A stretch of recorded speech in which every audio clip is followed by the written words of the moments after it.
This is the Inkpulp podcast. This is the Inkpulp podcast. Comics,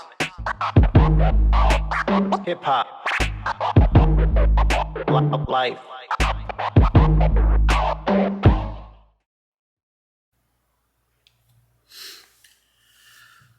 So I'm at the gym today. I do my workout. It's October now in Atlanta, so it's cooling down. I wouldn't say it's chilly, but it's cooling down. It's not hot. It's in the high 70s during the day. At night, I think it's getting to the high 40s. So the pool outside is getting pretty chilly, which is good. I want that cold therapy. Finish up my workout. I decide I'm going to go get some cold therapy.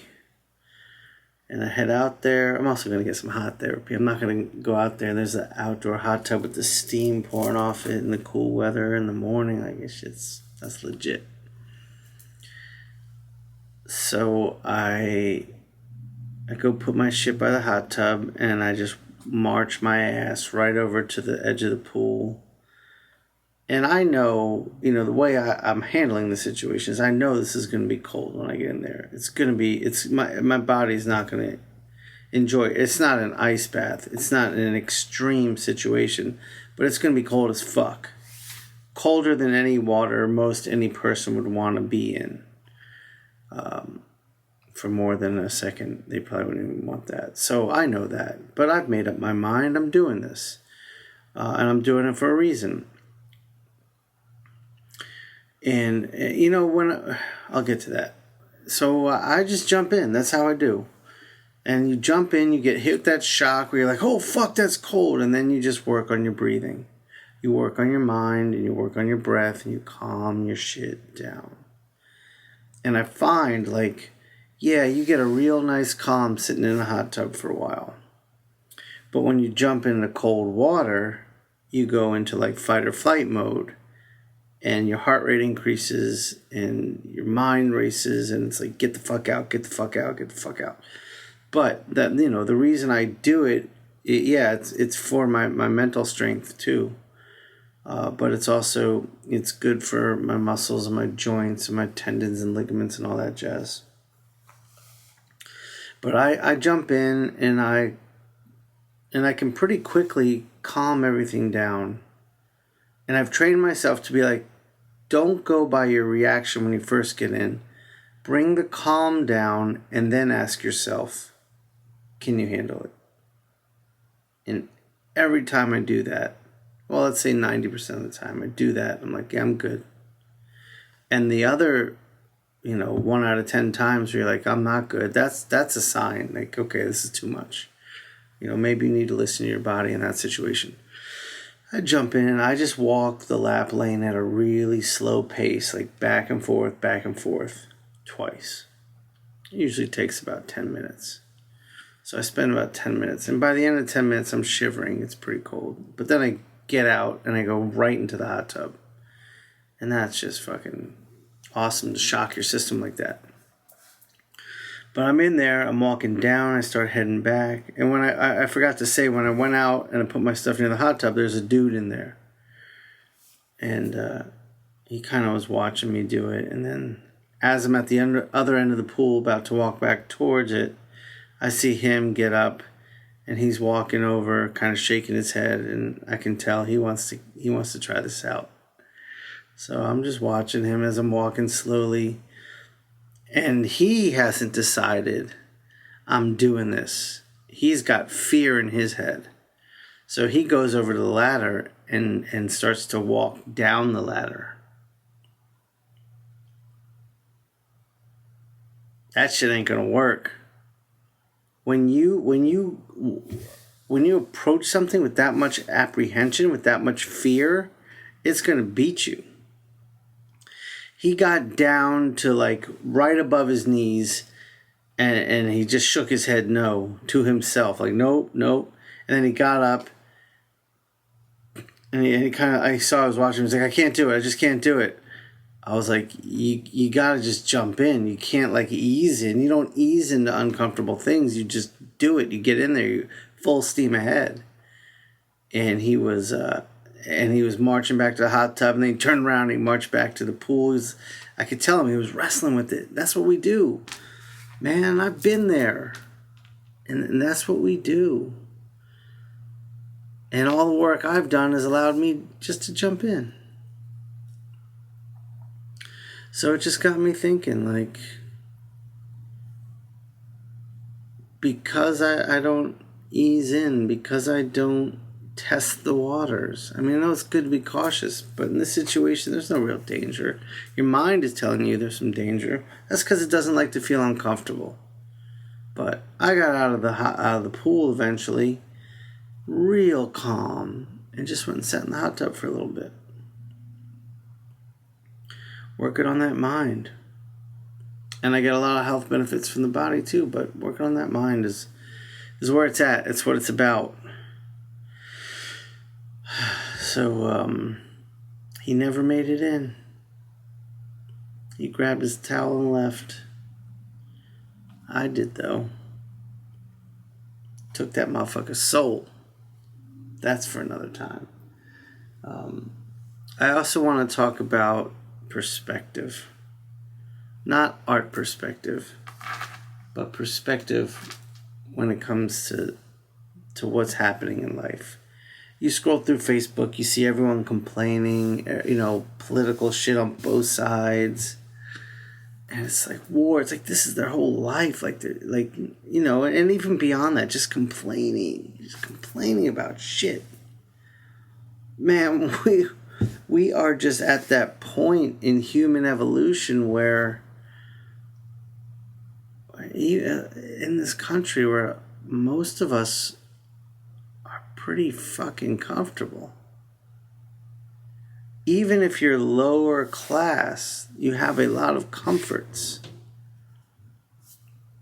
that weren't so easily accessible before.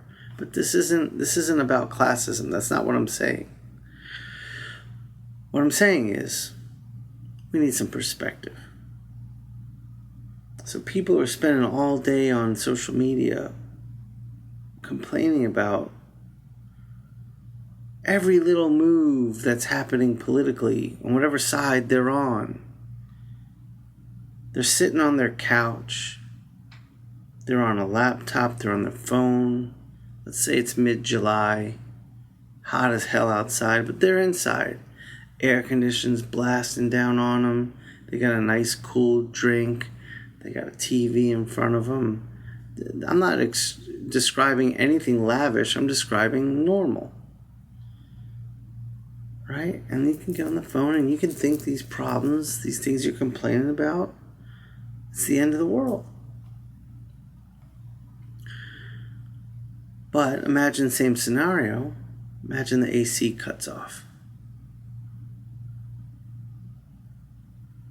After a little while, you start to notice you're getting a little warm.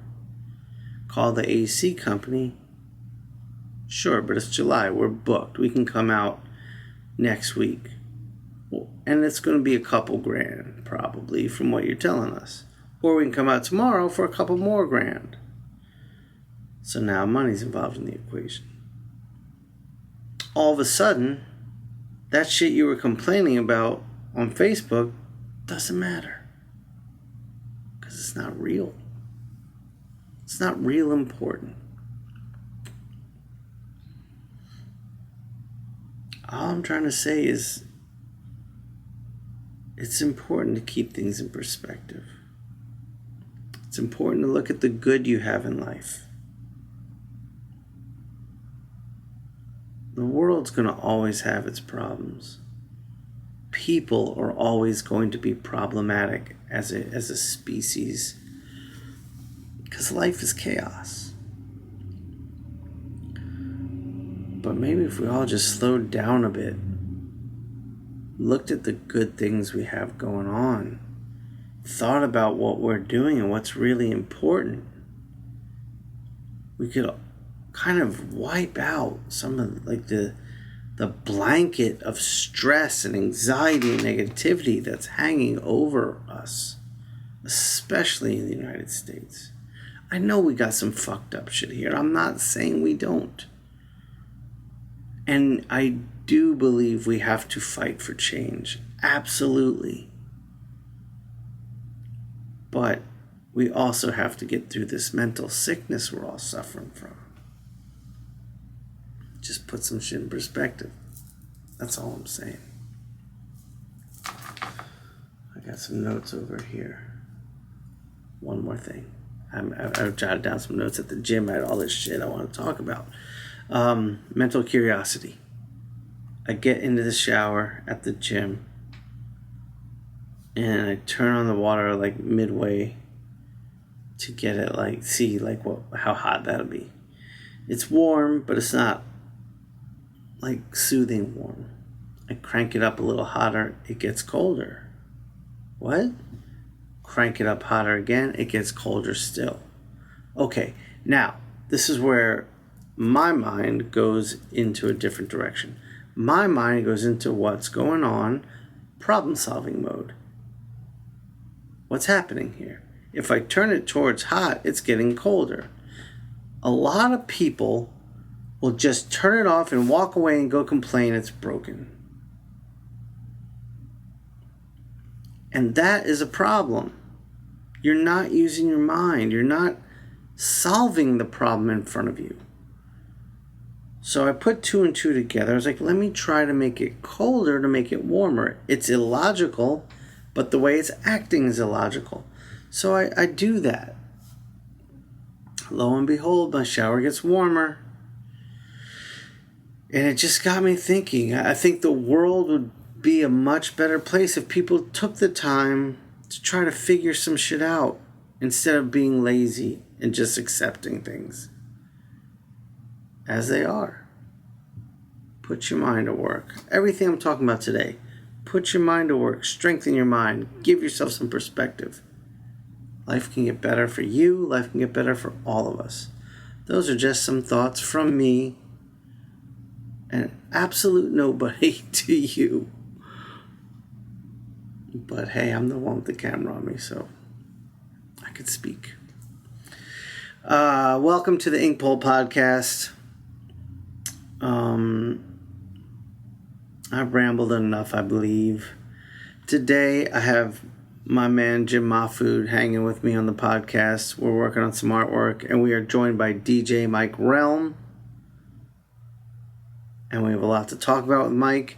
But you, the listener, I want you to know that killer beat that is a part of the Inkpulp podcast, the one that's going to drop. Maybe it already dropped? Yeah, it already dropped.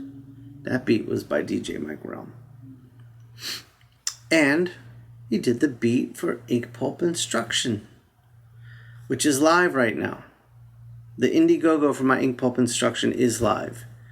I've got an episode coming soon where I'm going to be doing inking something and explaining, giving sort of a lesson so you can get a preview going for it. But this is it. I have launched what I believe to be a massive business built to teach young artists or older artists of any age, how to be better at the craft of comic book art. So, hold on. Yeah, all right. So yeah, there's it's up. I'm gonna put the link right down in the comments below. I'm gonna get the link down in there. So please check that out. Please help spread the word. This is episode 1. I've already shot episode with Tommy Lee Edwards. I'm going next week to shoot Eric Canetti. I'm going to shoot Jim Mahfood. I'm going to shoot Jeff DeCal. And I've got a list of people I'm going to shoot. I'm doing more myself, but this first one is the launch. So I gotta. It's the seed. We gotta make this Indiegogo successful to seed everything else. That's the idea. Check it out. Spread the word. Link in the description, I believe.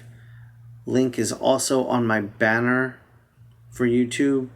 If you go to any of my social media pages, the link is there at Inkpulp. Inkpulp.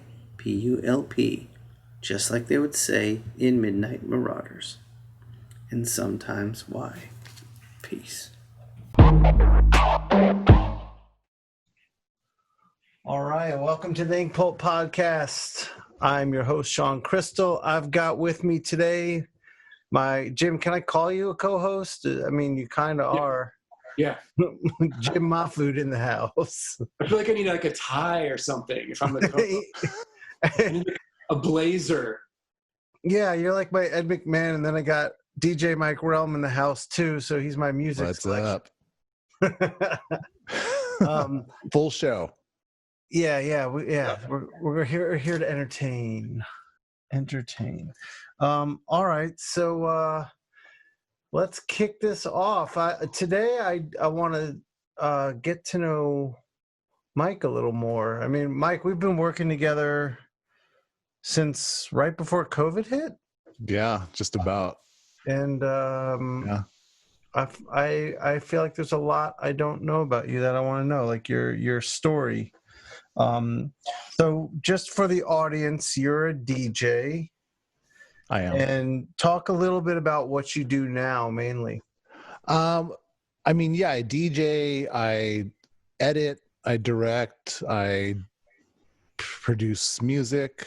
And yeah, I mean, this year has been just a lot of everything because everyone's home and there's no live element, as we all know. Right. And that was the bulk of what you did was live stuff, right?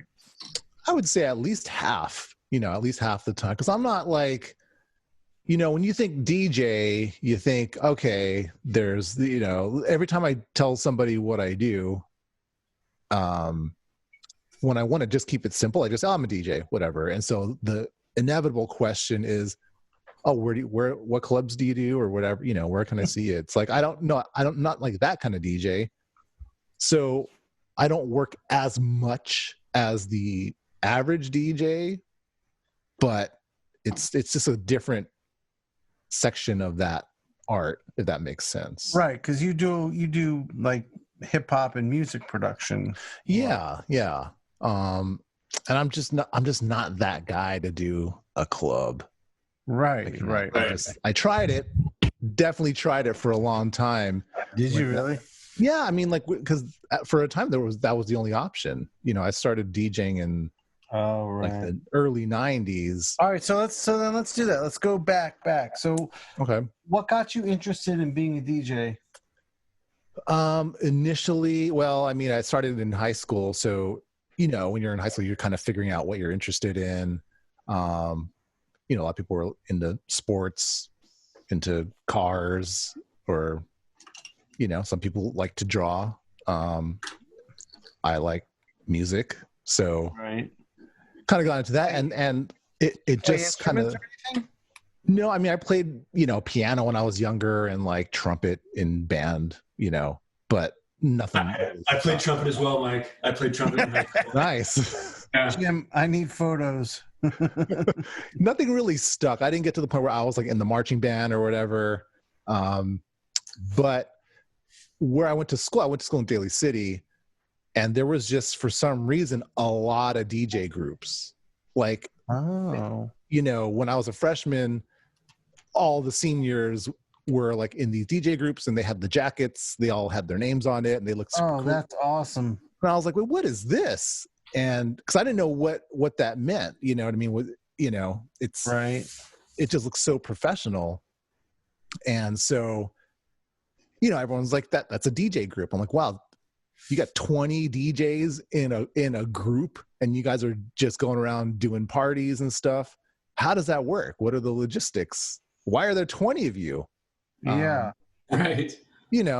Come to find out, like it would be like 2 guys could actually DJ, and the rest of them kind of carried in the gear and hung out and partied. But yeah. So for some reason, just in the Bay Area, specifically Daly City, there was a lot of DJs. That's kind of what we did. So kind of got into that, bought a set of used turntables. So you thought it looked cool. Now, were you a big fan of hip hop at the time? Yeah, I mean that's really what that was kind of the gateway, probably, because you hear scratching on that and really, right. you Now, know, the DJing crews, were they like hip hop DJs or more like electronic music? it was kind of both. Because back then you weren't really labeling yourself as a hip hop DJ. Like how it is now, it's like, okay, well that's an EDM DJ, or that's a house Right. DJ, or a hip hop DJ, or a turntablist, or whatever. Okay. For us, it was you DJ'd, because there was really kind of two genres that we focused on at parties. Like you didn't really play rock, because that really wasn't like what you mixed with, if that makes sense. Yeah. Hip hop was what you mixed with, and then if you wanted to get crazy, you kind of mixed like some electro, something like Debbie Deb, or Okay. freestyle Cover Girls or whatever, or Jaya. But mostly it was hip hop, and because that just sounds the best when you're scratching and DJing. Sure. And that was the stuff, like those records had the different versions of the song, a cappella, radio version, instrumental, all that stuff. So you could really like dissect a track and mess with it and scratch different elements. So that's kind of what, I grew up listening to hip hop. I grew up listening to, Wu-Tang, Farside, Hyro, Digital Underground. Yes. Yeah. Sort of Mix-a-Lot, whatever, the whole Tribe Called Quest, De La Soul, like that was me. I didn't even really know what grunge bands there were until I was like in college, like 10 years after the movement happened. Oh, okay. I had no idea. I didn't know, other than Nirvana, of course. Right. But, when you get into like Soundgarden, where that was new, I was like, whoa, what is this new band like that? Dude, that's been around. So, all right, let's back up a second. So you got yourself some turntables. Yep. How did you get turntables? Did you just save up for it? Was it a gift? Yeah, I had to work. I worked at Round Table Pizza for like 2 years. Nice. And yeah, just saving. I mean, because once you buy the turntables, you got to buy the records too. Right. So Right. if you wanted to play a song, you can't just download it. You had to like actually physically have the record to play. If you really got desperate, you could burn a CD, but then you can't really like mess with it, because back then you couldn't really scratch with CD players. You could just play it. So when we would do a gig, if it was like a high school dance and there was a hit song that you absolutely had to play, we just loaded on a CD player and just be like, here's your whatever, Blink 182 or whatever song that you. Right.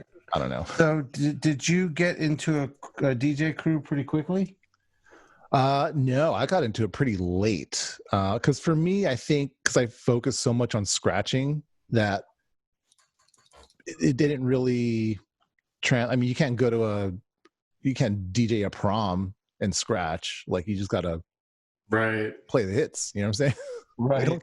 They don't care what your technique is, or like how many clicks your transform scratch has, or how fast you can juggle, or how you can break down a beat. Like that didn't matter. And so for me, it was just like, well, I guess I'll just practice at home and figure this out. Maybe I'll make a tape or something, or there was really no avenue for any of that stuff. So it was just kind of like it was like a little, like, almost like a fight club. Like there was a few people from each kind of school that sort of did that, and so we just kind of like hung out and scratched together. It wasn't really scratch. You know what I mean? Awesome. Did you at the time, did you know you wanted to just do this for the rest of your life? No, man. I was like 15. I was just like, I'll probably do this until I got to go to college. Cause again, there was zero opportunity outside of club DJs, radio DJs, wedding DJs. Like that was literally it. There weren't really, there were like the underground raves and stuff, but could you even see yourself doing that as a career when you're 15? Probably not. You know what I mean? Like, right. I had to figure something out. But then as time went on and as I grew into like the age where it kind of makes sense to be going out and traveling and doing shows, those opportunities kind of opened up. So I got really lucky in that way, I think. How did you get lucky? Because as I grew, as I got older, like as I grew as a DJ, the opportunities started to present themselves. Oh, okay. If that makes sense. So if I was born a little earlier, I might have given up just because there was just nothing to do. Right. But then when I got, so when you're a scratch DJ, you battle. Like that's your kind of public outlet. You know what I mean? And that was what kind of drove me to it, because I just love that aspect, the competition aspect. So it's like, okay, cool. I want to get to the point where I'm like battling people from, around the country or around the world. Like, that's exciting to me. Like put my skills up against theirs, because we're all kind of doing the same thing. All of us are kind of the misfits of the DJ world, just scratching records and whatever, hanging out. Right. So that was a big part of why that was like the goal, was to win a battle, basically. And so I won a battle in 99, and then the opportunity started to kind of open up where I was getting booked out of the city, out of the state. Like the first time I did an out of the state gig was in Portland. Nice. I was so excited. I forgot where. It was so long ago. This was like in 99. And you were just being flown to places to like spin in the club at night? Yeah, pretty much. Okay. And that was only because I won that battle, and I was getting some press. There were, I was getting some magazines and newspapers and stuff. So that was exciting. And I was like, wow, I could probably do this. I don't even know how much I got paid, if I got paid at all. Like it was just like this little club. But it was the most exciting thing ever. Like, wow, somebody is flying me to do this. It just blew my mind. Yeah. That's awesome. Did you mentioned Daly City, Mike? Yeah. Were you friends with DJ Shadow? Well, yeah, I am friends with DJ Shadow, but he's not from, we're in the same, the Bay Area. Yeah. Okay. I thought, because I thought that when I think of Daly City, I think of him. Like I thought that's where he came from. Am I wrong in that? I think he's more from Davis. Oh, right. Okay. Yeah. But I actually met him in Daly City. So yeah. Okay. I did not know you were friendly with DJ Shadow. That's awesome too. Yeah, it's a good dude. Actually, he gave me my first like on record shout out, like on like on the liner notes. Nice. Oh, really? That was cool. Yeah. Was that on his first record introducing?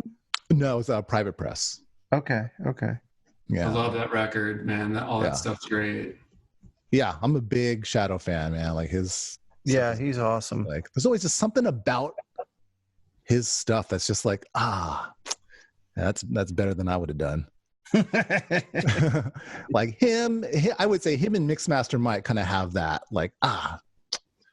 Did that. Okay. They've got something special, they've carved out their own niche for sure. Mm-hmm.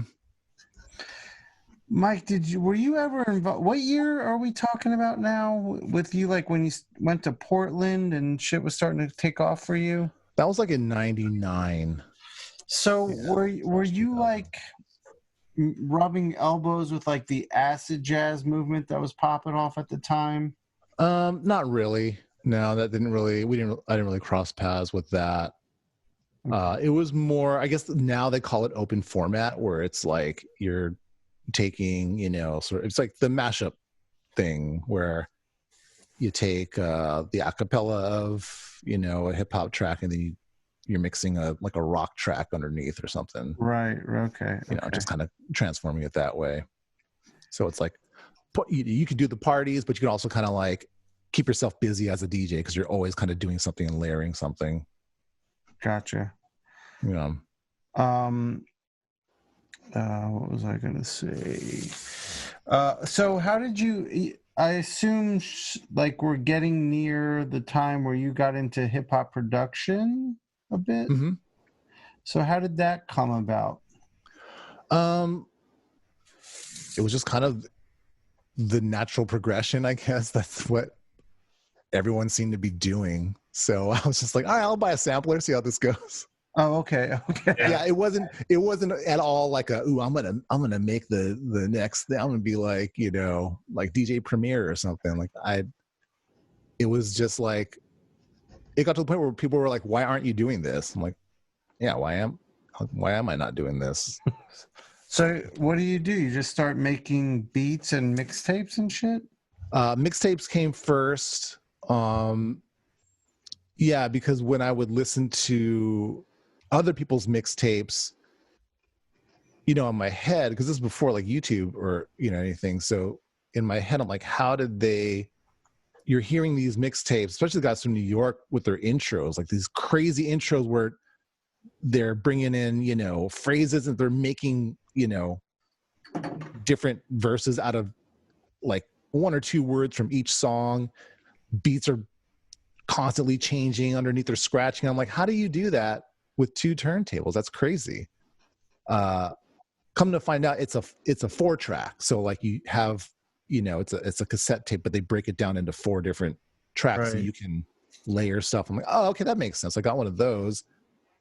Made some mixtapes, and that opened it up for me like crazy, because before that I was just doing them live. Like, okay, I think I'm ready now, press record, and then just go for an hour. Hopefully it's not, because dude, but you have to practice it, not to say that you don't practice on a 4-track, but you kind of audition the mixes, and then you can just do them and they'll always be perfect, right?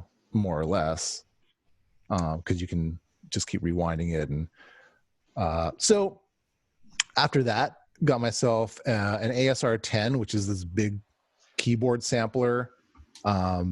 Started messing with production, but I didn't really feel like I got into that groove until I got an MPC 2000. Like that one really kind of spoke to me, because I didn't know how to play the piano. I still know how to play the piano, but it just, the 16 pads, kind of using the samples more as a percussion was kind of how that definitely worked for me better, I think, as a producer. Just spoke like you just had an innate understanding of that. Yeah, and it just felt like I could get my ideas out a little easier on that. Were there like struggle, like was it hard like pursuing this, or was it pretty like just natural, things just kind of came naturally to you? Or yeah, I mean, certain things, I would say the creative always sort of made sense to me. That kind of came easier. The logistics of kind of getting the gigs and maintaining work, and then now as an adult, having a career, that always sort of like was always the challenge. Right. Especially early on, because like, what do you do? Like, I don't, there's no like path. There's no, and the closest thing was like, okay, win a battle. At least that's a good way to get your name out there. Right. But that doesn't guarantee anything. You know what I mean? It's like, okay, you want something, so what? Like, it's what you do with it. What made you like think that this is a way to make a living? I mean, it's like, it's one of the things that I just, it was really hard for me to wrap my mind around the idea of making a living at this beyond just being hired to like work for Marvel or DC, but like to be an artist and like own your own business and survive off of that. Like it's a pretty in the way I grew up and in our culture, I think it's a pretty offbeat way. It's kind of like a pirate lifestyle. You know what I mean? It totally is. Yeah. And so Definitely. what'd you say, Jim? I said definitely. So I'm just curious, like, were you just so passionate about making music that you never thought about that and then it kind of caught up with you later? Because that's what happened to me. Or were you like, if I'm going to do this, this is a weird way to live, I got to figure it out?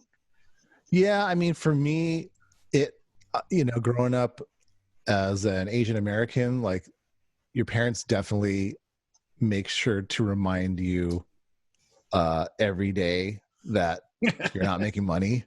Right. So how did that go? Which is good. I hated it, but at the same time, it wouldn't have, I mean, if they were just like, yeah, son, like, do your thing. We got your back. Like, do you want to just be happy? Just be happy doing your thing and don't worry about the money. We'll take care of you. I would have been that would have been just a bad, I don't know what kind of person I would have become, because I need that push. I need that resistance so that, because I think for me, I was fueled, especially early on, I was fueled very much by just sort of being like not the popular guy at school and having my parents sort of like, constantly checking me on like, well, what is this going to do? What are you going to do? This for the rest of your life and scratch records? What does this mean?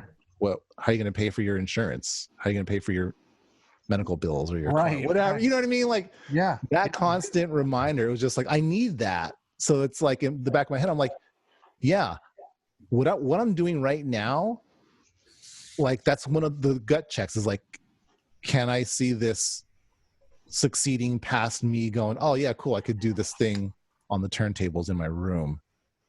How do I translate this to an audience? Because that's the only way it's going to get out. And that's right. Getting out is the only way you're going to make a living or, maintain this thing, or else it's a hobby. Nothing wrong with it being a hobby, but I didn't want it to be a hobby. Right. So were your parents supportive, or like this is something I've wrestled with too. Like my parents had that same mentality, like, how are you going to make a living? But they were coming from such a place of fear that it put fear in me and made me doubt my own abilities at times. Yeah. So they were kind of like an obstacle, but they didn't mean to be. Yeah. And that's out of, my parents were exactly the same way, but I think it's out of love. Sure. Because my family, there's no entertainers in my family. So, right. When they see their son doing this and they know, I think they knew deep down in their hearts that like, this is what I really wanted to do. Right. So, and you see your kid doing that, it's like, oh my God, he's going to be homeless. Like, yeah, you get I mean, I would imagine, I don't have kids, but like, I would imagine you get a little desperate, like, oh man, I gotta fix this before it goes further, because he's traveling and all his friends are doing it too. And right. Like who knows where this is gonna go, So I don't blame them.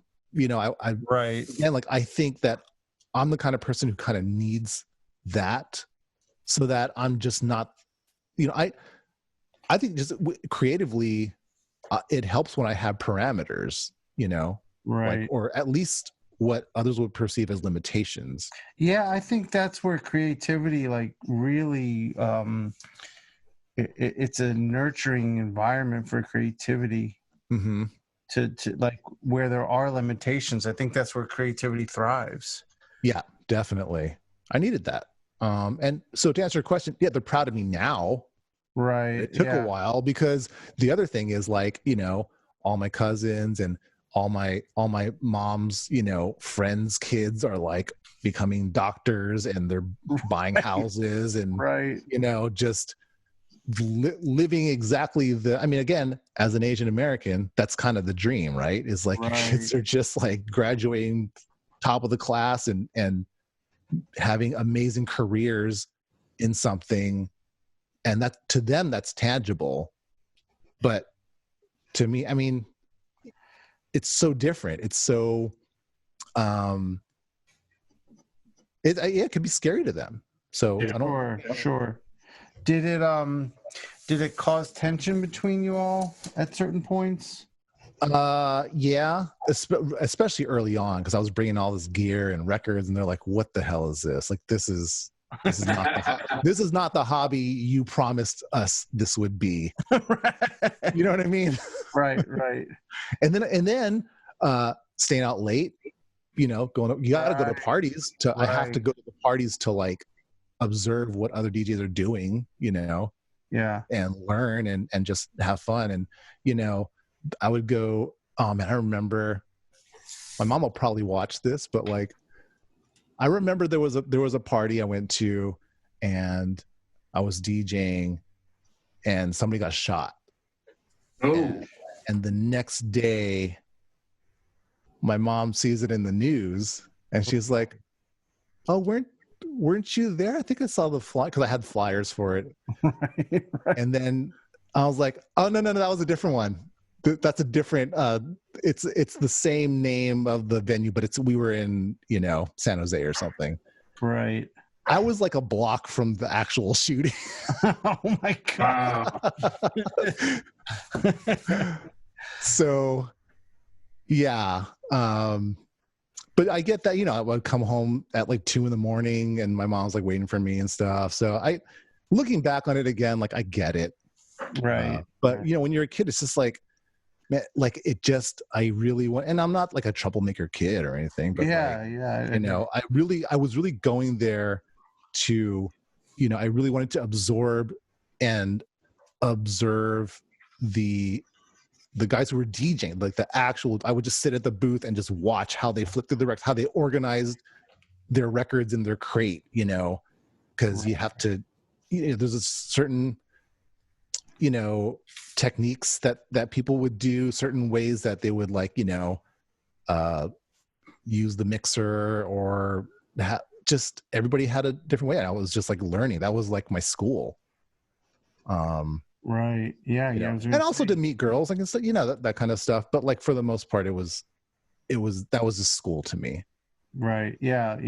I think, that sounds similar to probably, I know with my experience, but I'm sure with Jim's too, where you become a student of it and you're every opportunity you can, you're just digesting whatever you can get to further your craft. Yeah. You're almost desperate for it. Like, yeah. Jim, I was going to ask you, growing up in a Lebanese household, I don't think we've talked about this.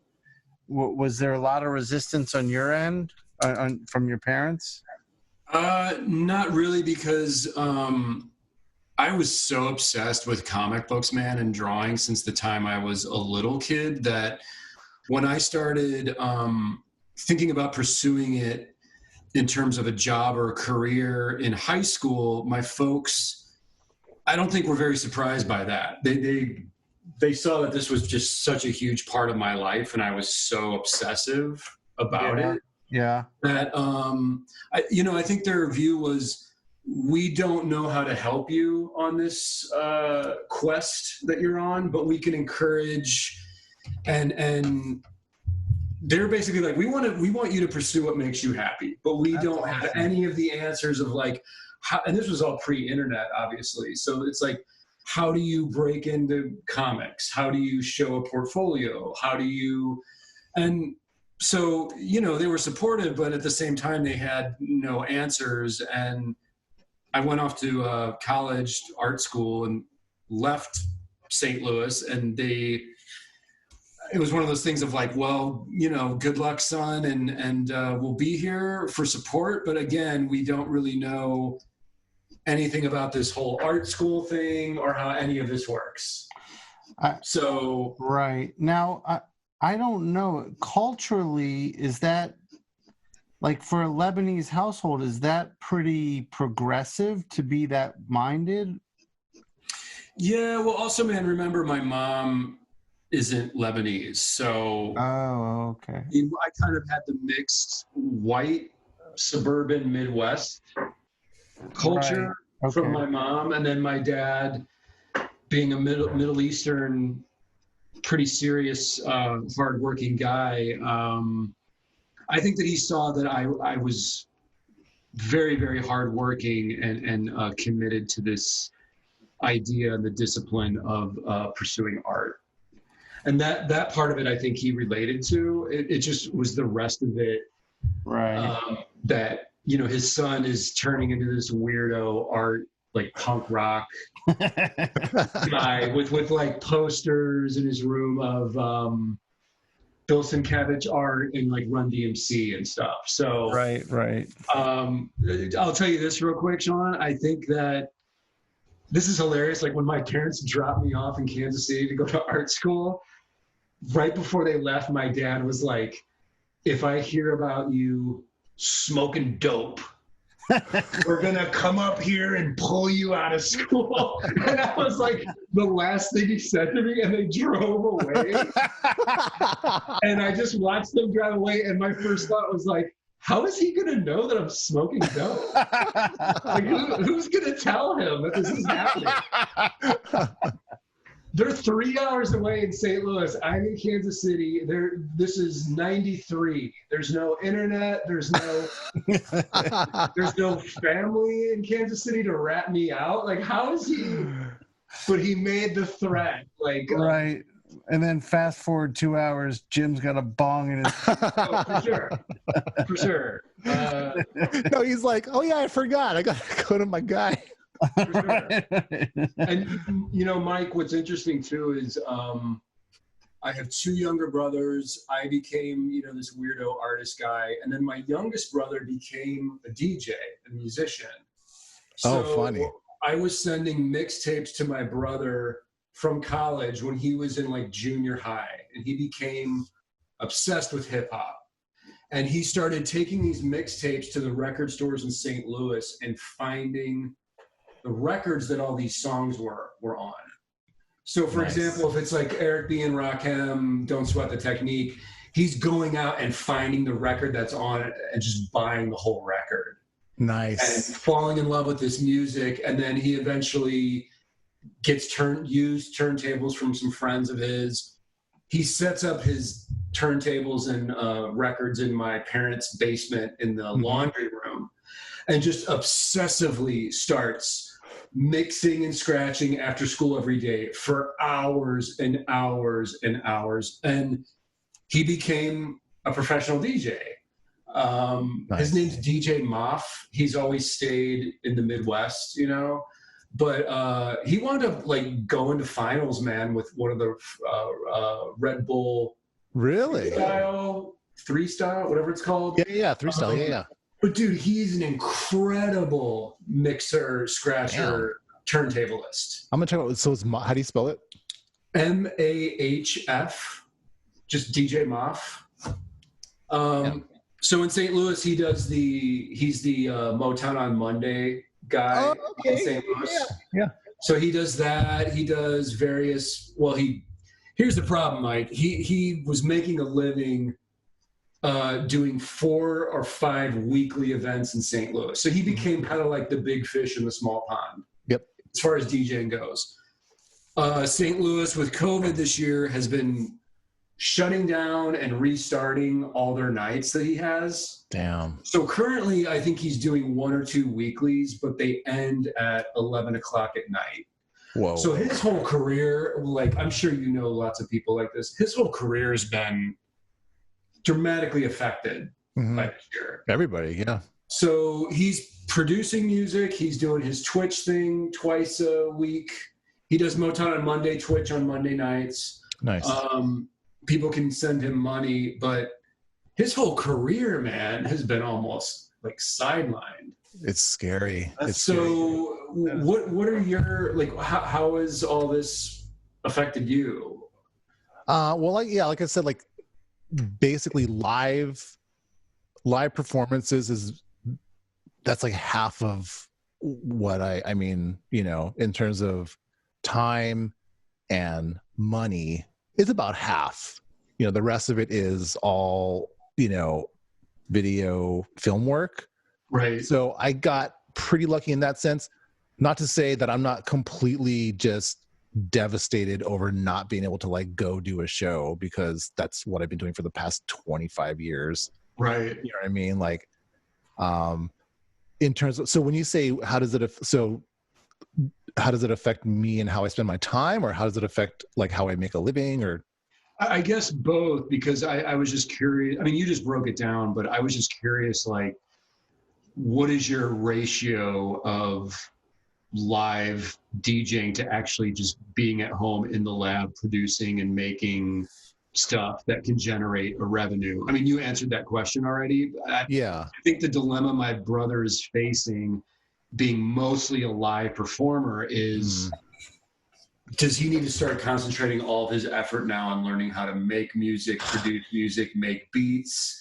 How does he adapt to the current situation? And the other problem is, being in St. Louis, it's not necessarily a cultural hub, man. I mean, he had a couple of his nights a week, he was doing his weird, like, it's a funk night or it's Motown on Monday. And he was able to make money doing that. But he was mostly making money now doing straight up just club nights on Friday and Saturday, where he can mix and scratch and get kind of weird, but he's also having to cater to a drunk 21-year-old audience where he's DJing shit, dude, that he does not even give a shit about. Like Rihanna remixes or whatever that is. Sure. I went to one of these nights, man, a couple of years ago, and I just felt like such a weird, like, old man. Because my brother's incredible, but the music he's playing, I'm just sitting there watching him with a drink in my hand, and I'm like, I don't know any of the shit that he's doing. Like, I'm the same way when I go to just if a friend. I mean, before this year, if a friend's in town and like, I'll go check out a night and it's a club night. I'm like, well, I don't know any of this. I couldn't last 10 minutes DJing here because I just don't know the music. I can't match that energy. Like, it's just not my thing. The people who can do it, like, that is a skill on top of a skill to me, because it's like, first of all, you have the skills of, you can mix and scratch and juggle and all that stuff. But then you're taking all these things that you don't give a shit about. Like, you don't care, about, he doesn't care about 90% of the songs that these drunk kids want to hear, but they get off on it. So I think there's something kind of cool about that, where it's like, yeah, if I'm not digging this, like, I'm sure if I went out and did a show at a certain kind of, in front of a certain crowd, and I dropped a BTS song, like, they would go absolutely nuts. It means nothing to me, but hey, the room's having a good time. It's a cool beat. I know what to mix in and out of it.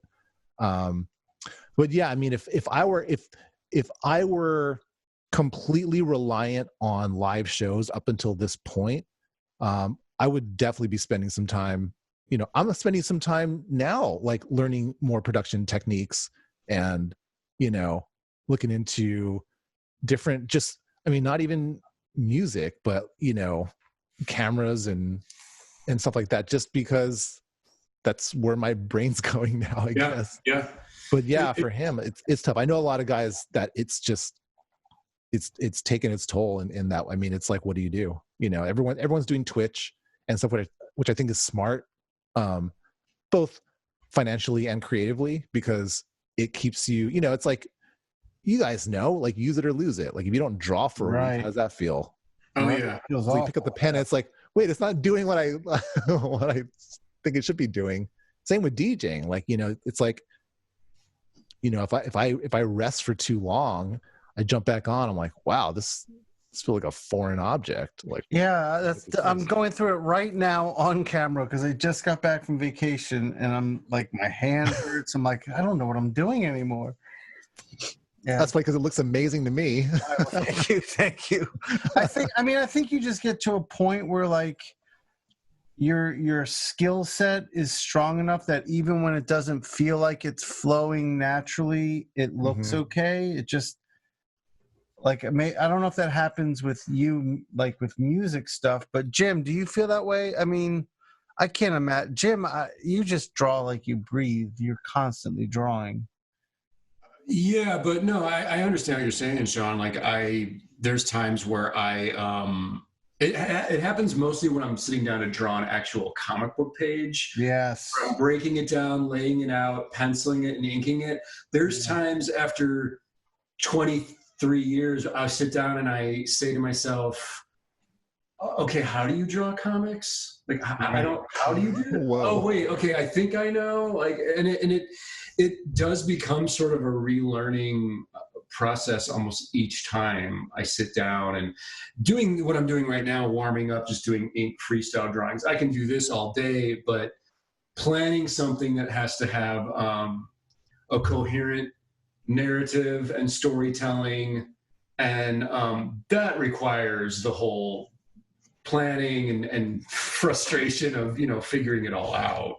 Right. Dude, I'm glad you said that because I feel the same way when I start like a movie remix and when I start just making a beat.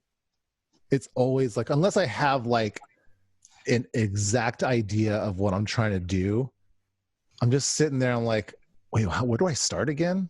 Like everyone always asks, like, what's the first thing that you do? Is it the visual element or is it the music element? I'm like, I don't fucking know. Right. Right. Like, so Mike, are you getting commissioned to do like soundtrack work for various media, like TV, movies, animation? Yeah, I mean, that's not what I normally do, but I've gotten quite a few of those gigs over the past, especially over the past like 5 years. Yeah, it's been really cool. That's awesome. Yeah, Mike did the intro to the Inkpulp podcast for me. Oh, that's right. Yes. Great job, man. That's awesome. Thanks. Yeah. Go ahead, Jim. Oh, I just had one more question. Doing that kind of work, I mean, is that something that creatively fulfills you? Do you feel good doing that? Or would you rather just kind of be left alone to do your own thing, but you're doing the freelance more as a, income kind of thing? I mean, it's kind of both, whenever it's not like entirely my thing, especially, especially when I don't exactly precisely nail on the first try what the client wants, then it's like, oh man, like glad I'm getting paid for this. Right. But, that's what the pay is for. Right. That's make you feel a little better about it. Cause you never, I mean, rarely, especially with like, corporate stuff, like you rarely nail it bullseye because there's so many different people that have to sort of like sign off on something. Yeah. There's been a few though. I did this, I did one for EA. And that was like, it was just so fun because it was for their, for the FIFA, the new FIFA game. And so I did a remix of Blue Monday by New Order. Oh wow. Yeah. And so what they did was, so I took that, added sound effects to be in kind of the remixy way that I do it, but still maintain like it's a song, like you can like fully play it and dance to it or whatever. But rather, because normally what I'll do is I'll take the visuals with those sounds, like if they're sliding on the grass or like they're heading the ball or kicking the ball or whatever, that'll be the impact. I'll use that as the kick. Or if they're doing a high five, that's the snare or whatever, or something like that. But we kind of did it in reverse on this one. So they took the sounds and the remix and the music that I made, and then basically, went into the game engine and created the visual elements to match it. Oh, okay. That's amazing. Yeah, it was like really cool. And that was one where pretty much, everything flowed super well, just creatively, which is kind of rare. But I think in general, when I do remixes as commissions, those generally don't have a round of notes because it's kind of my thing. Mm-hmm. Early on, when I would do it for like, a lot of these like, I don't want to shade anybody, but like a lot of these like internet companies, like early, YouTube channels, when the corporate people started coming in and doing YouTube channels, I literally got one of the, they gave me a sheet of like guidelines for the remix. And it was like, okay, use this, use an aggressive low rumble sound for the bass line. And they gave an example. And so it was like 10 little pieces of guideline. And literally all of them were references to my remixes. Oh, what? I'm like, wait, why do you like, so they had this sheet of like this checklist of elements that I guess they were giving to their other producers. And when they finally hired me, I guess maybe they just forgot that I'm me. I don't know. I don't know why they sent it to me. That's hilarious. I know that one because I freaking made it. I know that one because I freaking made it. Yeah. So that's when it started to feel kind of weird. I was like, what is, you just think that you can just sort of like go down this checklist and that's your remix and that's your track. Right. And that works for you. I don't, Yeah, they're always looking for shortcuts, and they're always it's someone who's like, can you make it not like repeat at all? I'm like, dude, that's kind of. Have you heard a song? Have you heard a? Do you know when you're at a party? Do you not want the chorus to repeat so you can sing along? You just want to just that's it. That's nuts. Yeah, that's. Wow. Yeah. Mike, do you remember what it was that made your parents like kind of like relax and be like, yeah, right, he's doing it. He's good. So this is the most, this is a cool thing, but I remember I was in a movie called Along Came Polly. Oh yeah. In that movie? Yeah. So the story with that is my manager at the time also managed Money Mark from the Beastie Boys. Mm-hmm. Yes. And I know Mark. You like? Oh yeah. Great super dude. Good. Yeah, one of my favorite musicians. Also, I got to tour with him. One of the most amazing people. Learned so much. He's so effortlessly brilliant. Yes. That's the only way I can describe it. Just effortless. Like he'll, we were walking around Tokyo. We went to like this music store and they had keyboard and he just like playing. I'm like, oh, I recognize that. All right. Yeah. He's just like killing it. Just like fucking around, just, testing out their keyboards. I'm like, can I record this? That's amazing. So he did some tracks for it. And this is when I still lived in the Bay Area. So I flew down to the studio to just sort of, lay down some scratches because it was for the salsa dancing scene. They wanted to be salsa dancing with like some edge to it. So I was like scratching. And then the director comes in just to kind of check it out. He's like, okay, so we're shooting the scene, this week. Can you guys just all come and be in it? Because it would be cool just to have the full band. I'm like, hell yeah. So stayed out there for an extra week, got in the movie. And that's when my parents they're like, oh, Jennifer Aniston and Ben Stiller. I see. Okay. Yes. Right. Now you're legitimate, Mike. And I was in it for like 1 second. I was in the band. I wasn't like, I didn't have a speaking role. I don't get royalties from this. Right.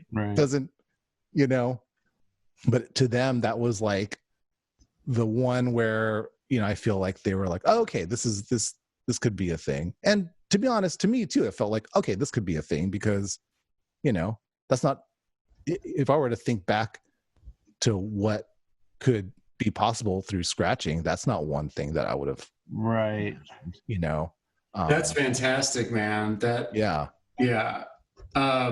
You have to have that thing that like everyone can relate to or respond to, where they know what it is. It's like, okay, our son's in a movie. This is huge. It, when I got my art on a beer can, my family was like, we can go to a liquor store and buy your art. Okay, so you've made it. Like, we understand what that is. Jim, was that a separate beer can from the North Carolina? Like, you're not talking about that one, are you?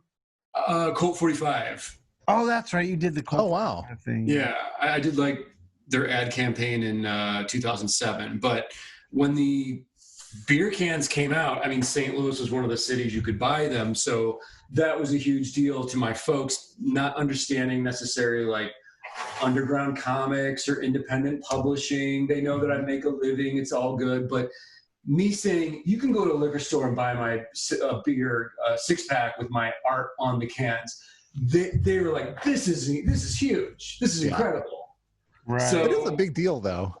When you have something like that you can share with, I guess I'd say non-artistic people, that's when they know that you're doing something big. Yeah. Right. What was yours, Sean? For me, it was getting my first job at Marvel, and then my parents could walk into any Barnes and Noble and see my work. So like the more and more Deadpool work I did at Marvel in the first like 5 years of working for them, like Deadpool was so popular, like the trades were always in Barnes and Noble. So once they could walk into Barnes and Noble and see like Crystal on the bookshelf constantly, I think that's when they were like, oh shit. And then Batman was a big one too. Yeah. You say Batman, everybody in the world knows what that is. Yeah. And to be fair, when I started on Deadpool, he was not like, there was no movie. It was like he was starting to become a little bit of a cultural phenomenon, and then he blew up after I started working on him. That's awesome. So yeah, but yeah, Batman was great. But yeah, the more I worked for, then and this is also before the Marvel movies. I think maybe Iron Man had been the only one out. So as the Marvel Cinematic Universe exploded, and I was working for Marvel, and I was in the Barnes and Noble, and characters I had drawn were appearing on screen, like all that. It's movies, man. Let's just face it. Yeah, pretty much. Movies and alcohol. The other one, because so I toured with Blue Man Group in like 2006, 2007. Oh shit. Yeah, that was insane. And that was a show that I could take, like my whole family went to that one. Including my grandma.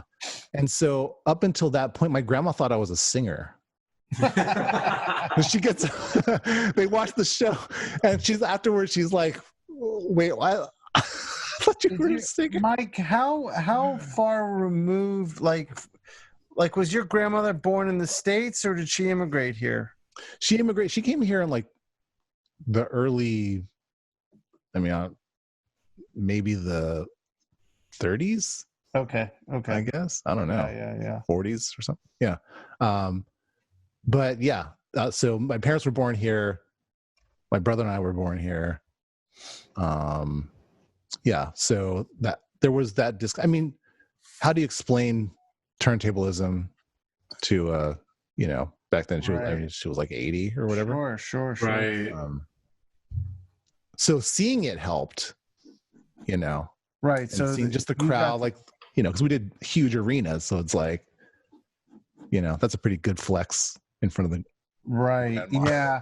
That's like we went to New York. My whole family's from New York, so we took a little family trip up there, and I was really good friends with the editor-in-chief of Marvel, and he knew my family, so he invited us all to the office. So Oh, nice. My parents going to the Marvel office, that they got a kick out of that.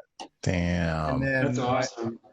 so that's Axel. So Axel, he was friendly with my family. I had a lunch with an editor I was working with that I had to leave to. So Axel ended up taking my parents out on Marvel's dime, which was my dad's favorite thing ever.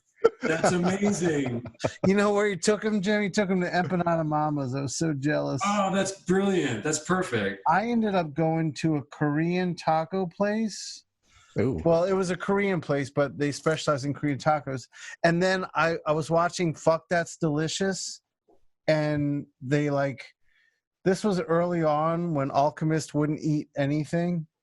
And so they decided to let Alchemist pick a restaurant, and he took him to his favorite spot, and it was that Korean taco place in town. Wow. Oh, wow. Just a side story. That's awesome. Hey, Mike, was that Blue Man Group? Was that a national tour? Mm-hmm. Wow. Yeah. So we did every city except for Vegas, Boston, Chicago, New York, because they already had shows there. Right. But we did everywhere else, like all the, basketball. What was that like for you, Mike? Like that experience? Oh, it was incredible. It was before that, I was doing a lot of tours, but it wasn't like that. Like, pulled up in like 7 tour buses and 5 semi trucks. Like, right. It was a whole production. Like, you're just a part of this city that goes from town to town. But yeah, I met on that tour a lot of the people that I still keep in touch. Like, they're like family to me. All the bus drivers and all the band and the Blue Man, because that was like a 2-year run. Oh shit! So, wow. Yeah, we were just kind of just out. And before that, it was like I was touring. The tour right before that was it was with Del, the Funky Homo Sapien, and then before that was Mike Patton. Oh no shit. Yeah, he's another one. Similar to Mark in that way. It's just like, man, it's just fills out. I was in his band for Peeping Tom. Was that the one with Dan the Automator? Yeah. So when I went on that tour, I would meet the fans, and they're just like, "Oh man, I love what you do," and I'm just such a big fan. And in my head, I'm like, wow, my shit's getting out more than I thought it was. You were the Automator? They thought it was Danny Automator. Yeah. So. Dude, I had never heard that. I just shot an episode of my instructional stuff with Tommy Lee Edwards, another artist friend of mine. And when we were there, he turned me on to that. I had never heard any of those albums. Mm-hmm. It's really good. It's it was us. Rosell was the beatboxer on that tour. Oh shit. Dub Trio was the band. So talk to me about the Del tour. What year is this? That was 2000. We went out twice, but the first one was 2000. Had to be like 2005, 2006, because it was right before Blue Man.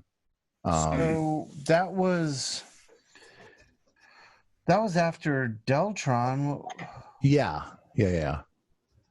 Was so it? he did a lot of Deltron songs, the Gorillaz, obviously. And how did you hook up with Del? That was so for a while we had the same booking agent. Okay. So Del would do his tour, and so I was like a good budget option for for an opener, So I was like, and I had done tours before that too, so they could, they kind of knew I could kind of, I knew what to do. Right. And Del's got a lot of respect for you. Like when I spoke to him the other week, he was going on and on about how awesome. Oh man, damn, that's crazy. Yeah, that was cool. So yeah, Del's another one. We collaborated on a song. The tour was one of the. I've been pretty lucky just in terms of like the tours I've been able to go on. I haven't had any bad experiences. I haven't. You hear these horror stories of like, because you're out for like a year, sometimes 2 years with the same people. The worst is if you don't get along with somebody. Right. Or if you don't like the music that, you know, that's being played every night. But I've just never had that, like, you know, it's been all good for me. So what are some other tours you've been on? My first nationwide tour was with Gift of Gab from Black Alicious. Yeah. For his first, that was his first tour as a solo artist. And then I would go with like Latif, kind of that whole Quantum. Yes. Born. They took me around the world, literally. Wow. So I would be there. I started out just kind of as their opener, and then swap in and out as their DJ. Like sometimes I would just be the opener and then just stay on for the whole show. Right. And dude, the first time your art takes you to another country, that's like the best feeling. Oh, Yeah. dude. Yeah. And what about production stuff in hip hop, Mike? Mm-hmm. You've done a good bit of that, a little bit of that? I'd say a good bit. I'm definitely not like, not like Madlib. Right. Putting out just amazing record after amazing record. Right. But for me, it's like when I did the track with Dell, that was when I was doing probably the most just pure music production. And then shortly after that was when the remixes, the movie remixes kind of popped up. So I just went in on that because that was just something that like it kind of encompassed everything that I was, passionate about. And I saw it was an open lane. Like there's literally like maybe like 3 other people doing it in the world. So I was like, well, let's do this for a little while. A little while turned into 10 years. Because it just kept, I would do it for fun. I was just doing it for whatever, because, there were just some ideas that I was doing, that I couldn't do live, you know what I'm saying? Cause I was already doing the video mixing, at live events, but, there were still some things that I wanted to do that didn't work live. It was a little more cinematic or whatever. And this is when YouTube started getting popular, so I would just remix sections of movies and use those samples just like I would, sampling any record, That's awesome.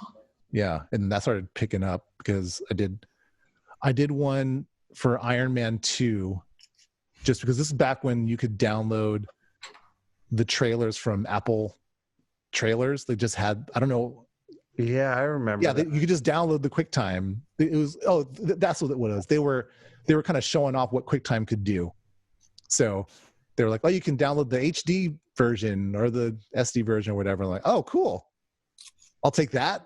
And I just started like messing with it.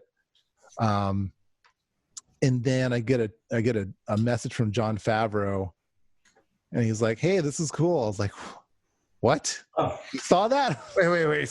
Hold on. You got a messe from Jon Favreau? Yeah, well, because I just put out this Iron Man 2 remix on YouTube, just thinking like whatever. It was so stupid. Like I wore an Iron Man mask at the end. I was like, "Hey, what's up, guys?" Like just being right. If I knew that many people were going to see it, so where did he message you?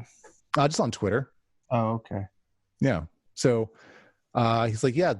We ended up turning it into like a commercial. And so that was definitely a milestone for me in that, sort of in the, creating things for online stuff, right. And sort of shifting the, kind of shifting the gears from, because at the time I was only doing live shows, and to me, like it's like the exact opposite of what you guys do, because it just goes away. There's no, like I always envied artists, painters, drawers, or photographers, because you can there's a tangible thing at the end of what you're doing, and it'll outlive you. You know what I mean? Like those things that you guys are drawing right now, they're going to be around. You know what I mean? Like to me, I was like, I just wish that what I do could create that. That was always sort of my. Why don't you don't think your music will stick around? I mean, I just meant in for live shows. Oh, I see what you're saying. Because you're doing live shows every night. If you're on a tour, you're doing the show 5 nights a week, sometimes 6, maybe 7. And it just felt like, man, do the show Friday, Saturday, there's no show. You do another one. Yeah. I always felt like that was sort of the one sort of downside to me for doing just so many live events, because I made like CDs and DVDs and stuff, but I always like the idea of like a tangible thing. Like I wish this experience can be replicated and kind of live on without me. Right. But it's I see what you're saying. Sort of special. So go ahead, Mike. Oh, but yeah. So then that was a cool. And so, after I did the Iron Man one, the other studios, other directors started, kind of hitting me up for similar things. And that just kept going. I didn't know it would be that, it would just keep rolling that long. Right. Awesome. And you, Mike, I guess we haven't talked about this. You have, like, what's your past with comics? Because you have some love for comics. Yeah, I was the guy. What's funny, Jim, is like, I have a younger brother, but we're the opposite. Like, I'm the DJ and he's the artist. Okay. It's kind of funny. Yeah. So wow, I didn't know that. Yeah, he's a graph artist, and he's amazing to this day. Like we still do it, which is kind of funny. Similar to you guys, we're like the opposite of like you and your brother.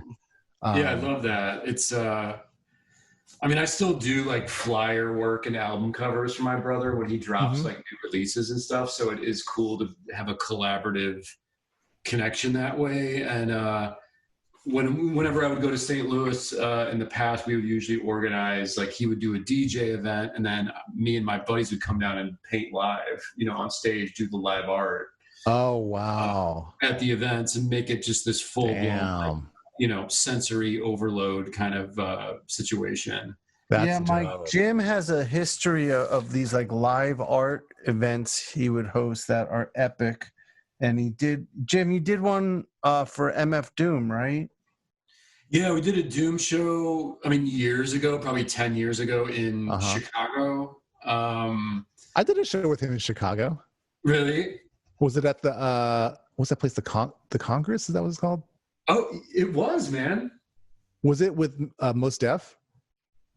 I don't think so. It was for their tour when they did the, what would they call their tour? It was, I forgot what they called the tour, but it was them too. Wow, that's a tour. But I didn't even that's know a crazy tour. I don't think it was, just because I would definitely remember if it was Mos Def. Yeah. Because he came out, Mos Def came out in the mask. Oh shit! Okay. Oh, it was dope. It was super dope. Yeah. That's amazing. And what were you doing? You were DJing that, Mike? I was the opener. Oh, awesome. Shit, yeah. Awesome. No, but the Congress sounds right, man. I think that was the venue. We did this it was the same weekend as Chicago Comic-Con. Wow. So either June or July. My friends in Chicago hooked all this up, and I believe it was at the Congress. But I don't remember any openers. I think it was, I remember Doom being late. And his DJ was just starting the show, and people in the audience were just chanting Doom. Yeah. And we're starting to paint. We're like, where is this fool? Damn. And he eventually came out, but it was when he was getting the reputation of starting to become unreliable. Yeah. His live shows, and there was these rumors going around that it wasn't even him doing the show. It was some other chubby black dude wearing the Doom outfit and the mask. So it became this kind of, I don't know, he got kind of a strange reputation during that time. Yeah, I remember that. But that was like, man, for a quick minute, that was part of the value almost. Like I remember being at South by Southwest and people were like, oh shit, Doom's got a show. I think he's like 2 hours late, but fuck. So he just did the show and he just hopped in a limo and just drove off. Like nobody knows who it's like that was part of the mystique. Right. Like, yeah, man. Why can't I do that? Yeah. Right. So there's only one Doom, you know. Yeah. That's true. Mike, so your love of comics, we started talking about that. So yeah, sorry, got sidetracked. So we were into comics, like my brother and I got into comics like late 80s, early 90s. We were just, I mean, in the boom, that first like big wave where everyone was buying like 9 copies of X-Men. Right. Yeah. But we were definitely those guys. We would wait, at the comic shop for, I remember we got to the shop at like, must have been 6 a.m., something like that. Oh my God.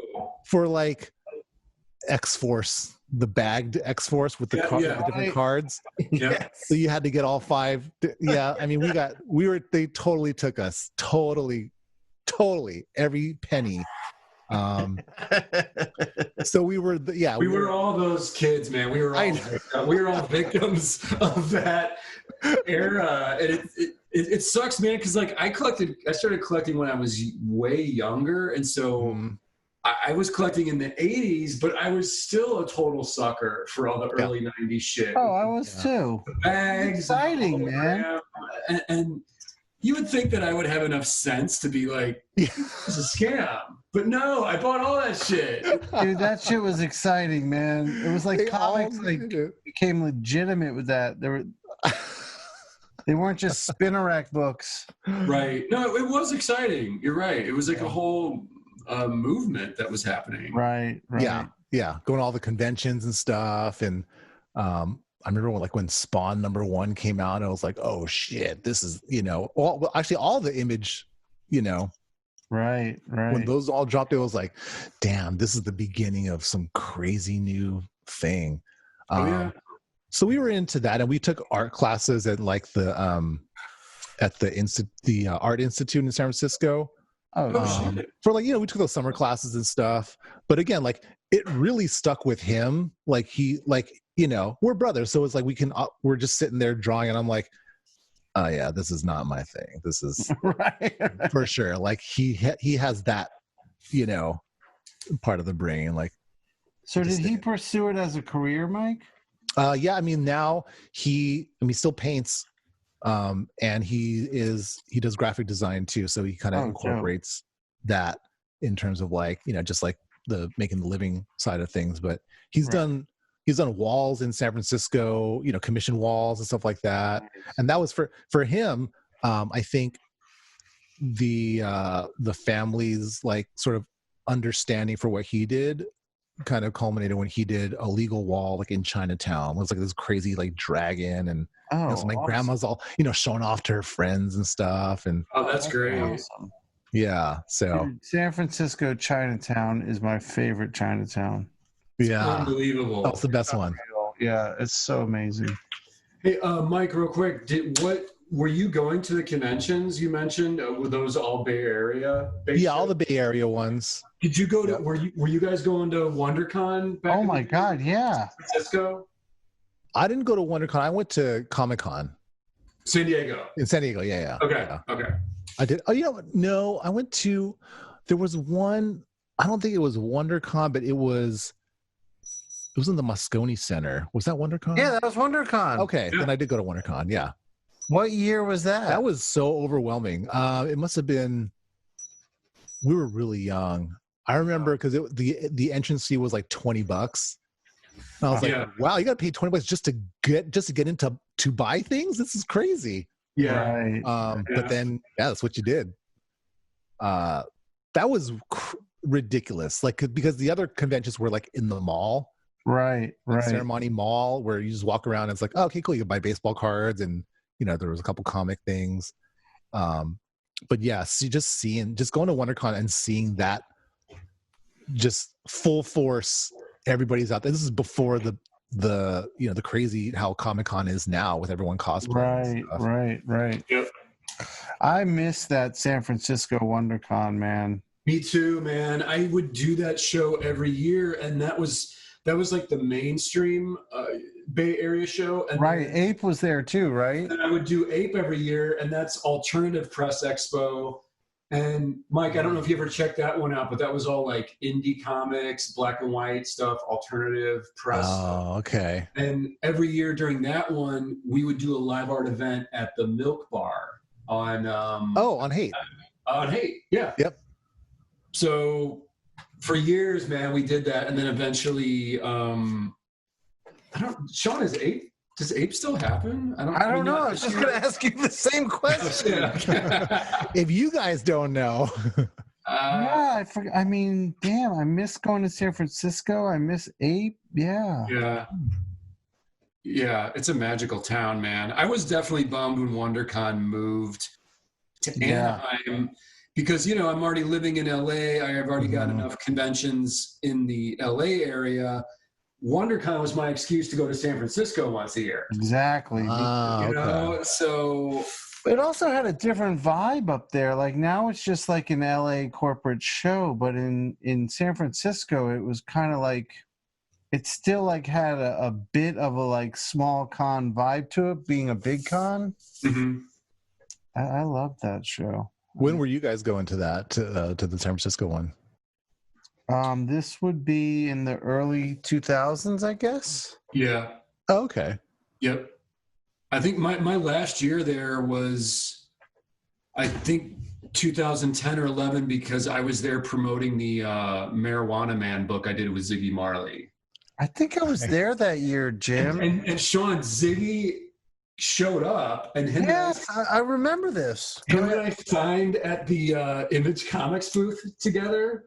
And it was nuts. I mean, we had a huge line, obviously, because it's Ziggy Marley. But at the end of the signing, everyone, gives Ziggy weed at events. So at the end of the signing, he had like just this pile of like edibles and weed. And I was looking at it, and I'm kind of like, what's going to happen with all that? And like, and no, man, it wasn't what you expect. He was like, oh man, I'll have to get rid of all of it because like, I can't risk taking any of it or because I'm not judging anyone, but he's like, if some crazy person laced something. And so me and my friends are just like, could we have it? Like, and he's like, have at it, man. Like, you're more trusting than I. He's like, I can't do it. Like, I just can't. Yeah. Take it. Like, there's too much going on with like weird shit. So. And I take it was all good, Jim. Hey, dude, I didn't have a problem. Yeah. But I think that was the last year I went too. I remember, I mean, we didn't, like, I knew who you were, and I think we'd say hi in passing. We didn't, like, kick it back then, but I remember you at the Image booth with Ziggy. I remember that happening. That's awesome. Yeah, that was a good era, man. That was fun stuff. Man. Yeah, I'm craving some Chinese food from Chinatown now. Oh, shit, yeah. Dude, that's the best Chinese food I've ever had. Yeah, that's the one thing I do miss having moved to LA. It's just like specifically Chinatown. When did you make the move? 2010. Oh, that's right. Okay, yeah. Yeah. And it just got to the point where I wasn't doing anything in the Bay Area in terms of like work. Like I was, all my shows were not in the Bay, and I was pretty consistently going to LA anyways, so kind of made sense. I wish I moved earlier. I should have just done it. Yeah. Mike, did you find yourself, I guess, getting like priced out of the Bay Area? Not yet. So Yeah. I left before, and I thought it was bad, but like it's real bad now. So, Insane. so it just didn't make sense to be living there when I wasn't really living there.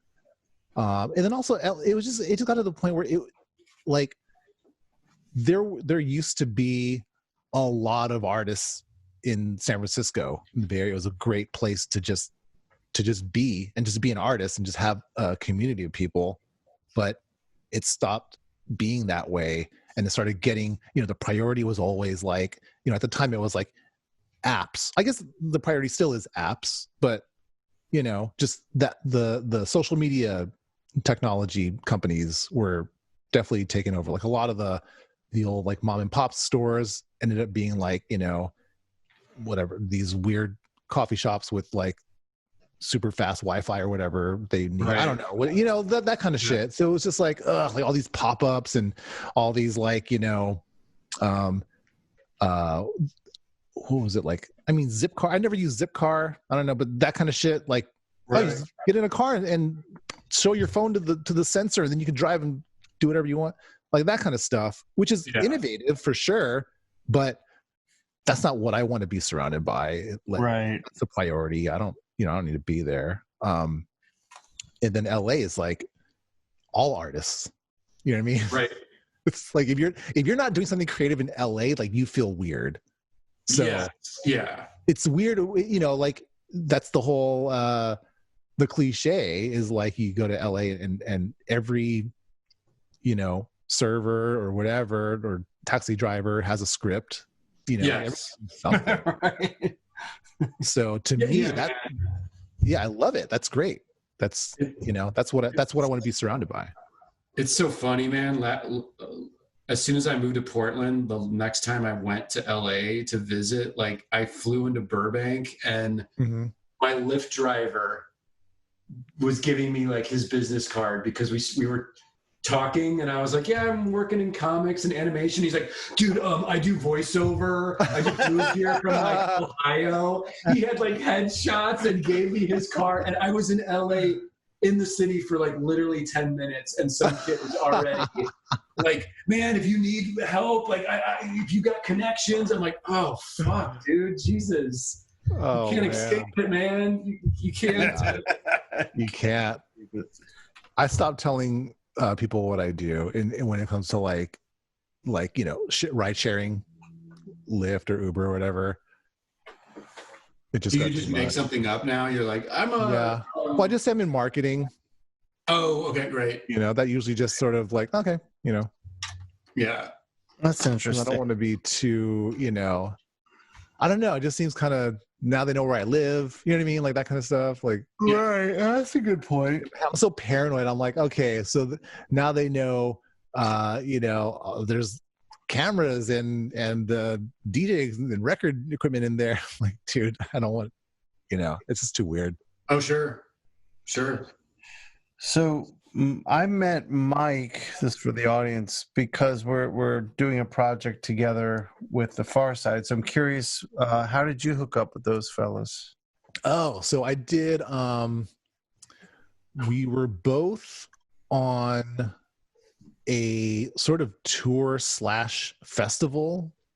It's a festival that in Australia we did like 5 cities. So it was kind of a tour, but it was felt like a Coachella sized festival in every city. We met there and I was still living in the Bay. So it was just like, okay, cool. I met these guys. Like, I grew up on your music. Like, that's amazing. Just to like, oh, cool. I met them. Sweet. Yeah. There's that. And then I moved to LA. And then I guess, well, all their DJs I'm friends with. So, up until then, I think they were, I don't know why they needed a DJ at that point, but they needed a DJ in like 2014, I want to say. And so they called me because they were like, oh yeah, we just like what you do with the visuals and everything too. So yeah, it just totally worked. They needed a DJ for a tour they were going on? Yeah, they were doing, I think the first thing we did was we went to, it was a European tour. Okay. Yeah. So, I mean, we didn't practice too much, so I was pretty nervous before. But you know, it's not like it was my first gig ever, so it was Right. fine. Yeah. And it's like, you know, oh, what's the job? Oh, play all these songs you grew up on. Sure. That's Right. awesome. Funnest gig ever. Like, what, you know what I mean? Like, I've got the best seat in the house. So that's been cool. And for them, it's been like 5-6 years now. That's great. That's amazing. Yeah. But the cool thing with that is like we're not constantly out, so it feels fresh every time we do shows. You know what I mean? Like we'll do a run. If we go to like Europe or Asia, you don't want to go for just one show. So you do like a week or two. Then you come back and you do a couple shows here and there. But yeah, it's always a fresh experience. That's awesome. And the fans are great too. You know what I mean? I'm sure. Yeah. Yeah. And it's who are the remaining members right now? So it's Booty Brown and Imani. Yes. Okay. And do they still have there was a Delicious Vinyl storefront right off Sunset, close to Amoeba, right? Is that? Am I thinking wrong, man? Or was that like? I don't know. Is it Delicious Vinyl Pizza? Is that what I'm thinking about? I think it might be pizza. Yeah. Okay. Yeah. Okay. Because Brown's got, is that just Brown's store 24242? Yeah, Brown's got a cool little clothing boutique. Oh, okay. Yeah, and that's where they do the other show, the in studio Farside TV shows.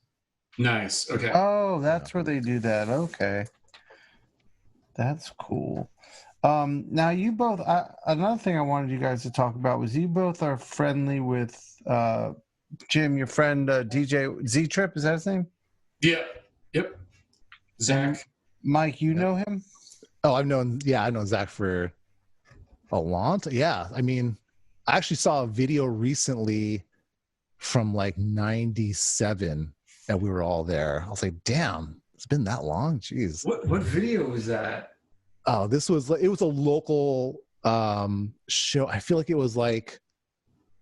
it looked like Palace of Fine Arts, but I'm not really sure. It was like one of these grainy VHS, things. And it wasn't even footage of the actual show. It was footage of everybody setting up and just kind of like running around on stage. Nice. Okay. Behind the scenes. Yeah, but I was like, oh damn. Yeah, there's Zach. Everyone was there. Yeah, I thought for sure you guys would have met. Like, it seems like you were crossed. Yeah, Zach's cool, man. Like I remember there was a few moments, like I'm not like best friends with him, but there's been a couple pretty key moments in my life that he was just kind of there for me for some reason. Yeah. One was at Coachella. I played Coachella for the first time. The guy before me cleared the room. Oh god. So this is have you guys been to Coachella or no? You guys seen? So like this is the Sahara tent. It's like it's not the main stage, but it's like it's kind of one of the stages that you want to be on. And I'm, building it up, because it's a great opportunity, great audience. This is the dream right here, playing Coachella. Audience clears out. So I'm playing at the same time as the Red Hot Chili Peppers, which is already tough enough. You know what I mean? It's like, okay, who's not going to want to see them? So like, you know what I mean? Like, so for me, I go back to, being like, oh man, I'm just some kid from Daly City. Like I ain't shit. What is this? You know what I mean? Like completely deflated.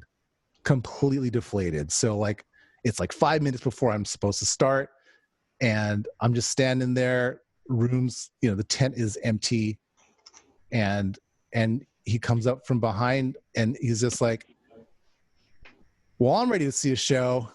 And I'm like, who is this? And I'm like, oh my God, Zach. I was like, oh my God, just give him a hug. Like, fuck, man. He's like, hey. And Zach had been playing Coachella from probably since the beginning. You know what I mean? Yeah, I think so. So he goes, hey, dude, trust me. Just do your thing. The room will fill. This tent will be full. And so I did my thing. 10 minutes in, full tent. Like they just all came, and I was like, oh. I get emotional even thinking about it. I'm like, damn, I don't even know if he knows like how much that meant, or if he even remembers doing that. But like, that shit was like a movie. It was just like, you just need that person to just like kind of let you know it's going to be okay. Just do your thing. Just focus on the moment. He knows what he's talking about. Zach has been there and done that, man, with basically every career thing you can do, musical thing you can do. And I moved to Arizona in '97 and met him and the Bomb Shelter DJs, his crew. It was him, Radar and Emil. Radar. And they had the #1 weekly event there, Mission Control, at this incredible shithole of a dive bar called Nita's Hideaway. And what was it called, Jim? The bar? Nita's Hideaway. Okay. In Tempe, right by ASU. And those guys, long story short, those guys found out I was a comic book artist. They saw what I was doing, and they we instantly became friends, and they invited me to come down and start painting on stage behind them every Thursday. So I didn't know anyone in Arizona. I had just moved there, and suddenly I'm painting at the #1 weekly event, and it was like the easiest, best way for me to meet new people, make friends. And Zach and those guys, man, just immediately accepted me into their crew, and we all became really good friends. And Zach moved to LA in like 2001, and he was one of the people that kind of convinced me to move out there the following year, because 6 years in Arizona was sort of enough for me. But so I just talked to Zach a couple weeks ago. Like we've been friends since then. So and his big major label debut, Mike, the Shifting Gears record he did at Hollywood. Yep, Hollywood. Like when you open the record, I did the double page spread illustration inside of it. No shit. Yeah. Okay. Yeah, I've seen your work then. Yeah. So, I've done art for him, merch design for him. Wow. Live art in LA whenever we could swing it together. So yeah, man, he's just, he's one of the brothers, one of the homies. That's cool. He's a good dude, man. Yeah. Real good dude. Yeah. Always has supported my work. And, it sucks even if we don't see each other as much, but when we do see each other, it's like no time has passed kind of thing. Mm-hmm. Man, dude, I've been to events of his and was like painting behind him where it's like the best turntablism that's ever existed. You know what I'm saying? The best crowd rocking, the best in the moment shit where I'd be like mid brushstroke and I would have to stop and just turn around and see what he was doing. Cause it was like, dude, no. And I was kind of there in '97 was the year he started inventing the mashup. I guess you could say that. Before that term turned into sort of a bad, cheesy word. Yeah, that was tough. That was tough. But he was definitely the first DJ that I ever experienced. Like, this dude's mixing like Tool with a breakbeat from a Soul Sonic Force record or something. Mm-hmm. Like, I've never heard or experienced anything like this before. Yeah. It was revolutionary at the time. It was like a movement was happening. It still is. Those mixes he was doing still are revolutionary today. Yeah. Like, there's just something about them. Like his Kansas one, or like the Mercedes Benz. Like, yeah, he's the dude that, like, when he would do shows in the Bay, obviously we all go, all the DJs, and we're just standing there like, fuck, like, because it's so rare, because you have other, you have other DJs who are just like, oh man, he's just really good at scratching. Like, that is fucking incredible. But for him to be able to do what he does, but then also the entire crowd is like with him, it's like, oh man, yeah, he figured it out. Like that. Yeah, I've never seen anyone with more mastery over a crowd, or the ability to manipulate the crowd the way he wants the direction to go in. It's I don't know, man. I think he's probably one of the best live crowd rockers of all time, obviously. Oh, for sure. And at the time it was like Shadow and Cut Chemist were around a lot, and visiting Arizona a lot. And those guys I associate more with like being the record digger, like funk experts. Yeah. Like their knowledge of music and their vinyl collections are unparalleled. But Zach, to me, was the guy who could just show up with like 3 or 4 crates of records and just keep the crowd at the level 10 for like 2 hours straight, or however long he needed to DJ. Yeah. It was unbelievable, man. Just so dope. Always. I would say him and Mixmaster Mike are probably the 2 guys who you don't want to follow. You just do not. Right. Under any circumstances. Like, they have to close the night, period. I'm for sure not following that. No way. Yeah. Because they're the kind of, like, when you enjoy what they do so much, like, the last thing I want to do is get on and ruin it for myself. Like, I want to hear what he's doing. Right. Yeah. I don't know. I mean, I'm not a DJ, but I don't know how you would follow one of his. Yeah, you can't. Over the top bombastic sets. It's yeah. That's the end of the night, man. When Z Trip calls it and it's the end, that's sort of the end of the night. That's it. Yeah. It's cool too, man, because I get to experience it before everyone got Serato. So especially in the 97, 98 Nita's Hideaway era, I would meet Zach at the club early, and we would unload these canvases of mine for the stage, and then I would help him unload all of his crates of records. Damn. And it's just a funny idea to think that there would be, between the 3 DJs and me on stage, there would be like 30 crates of records. So you couldn't even move. Like I had a little area that I could stand in to paint. And if I would get drunk, there'd be times in the night where I would be like turning around and just tripping over crates of records. I can see that. Yeah, I've been there. And then at the end of the night, Zach would get me and whoever else was hanging out, and we would just drunkenly have to load his truck with all these records. It was something that I don't know if people will ever have to deal with again. No. But also that reminds me, like I've done gigs like that where it's just like wall to wall records, just stacks of crates and stuff. Like I think that's one thing that we'll never get back is like you see the progression of the party with all the records that have been pulled, like the sleeves are out and you can't have that anymore because everything's in the computer. But it's like I always like to see that, like, oh man, yeah, they went through like the 7th crate, like they're breaking into the gems now, or like you just kind of see visually where the night's gone. Does no one perform like that anymore? It's a specialty thing. Like does someone like Pete Rock do that? I don't think Pete Rock is doing all vinyl. I mean, if he does, it's probably a special night, but like right. I mean, it's probably even like premieres on Serato. But okay, like if you watch Premiere, he does this thing with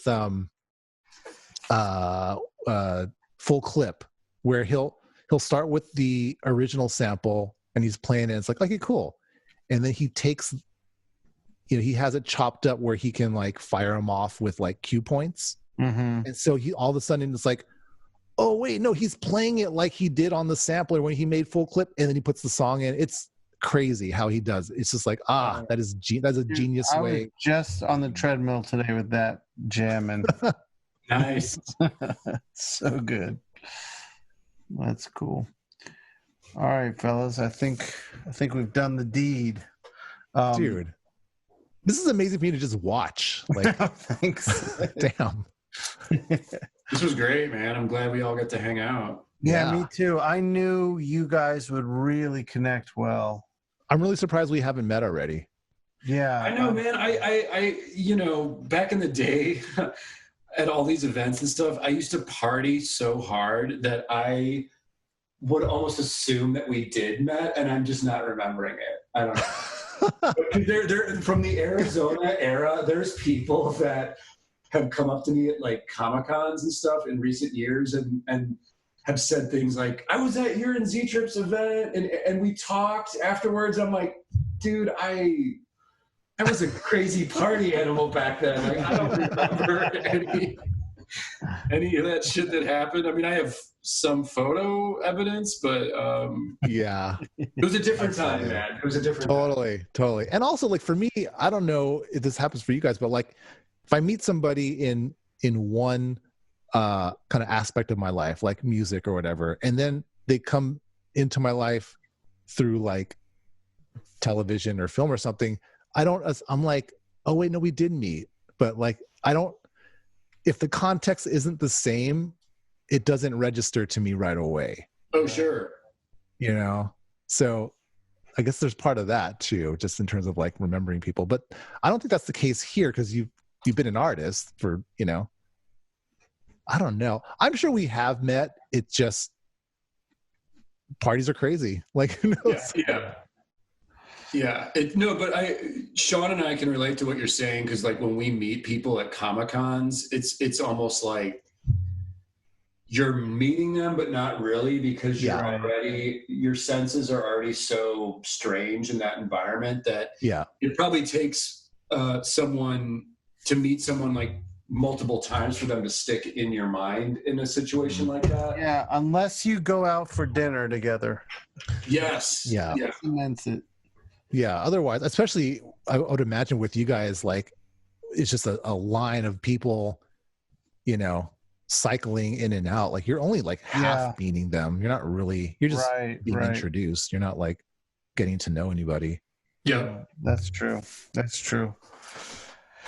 All right, fellas. Well, I think we should definitely do this again, because this was such an easy, fun, natural conversation to have. Yeah. I think. Hey, Sean, when you stop recording, can we just stay on for a quick second? Of course. Yeah. I love doing that. All right. Okay. So I'm going to hit stop. Thank you guys for doing this, and we'll do it again. Right on. This is the Inkpulp Podcast. This is the Inkpulp Podcast. Comics, hip hop, life.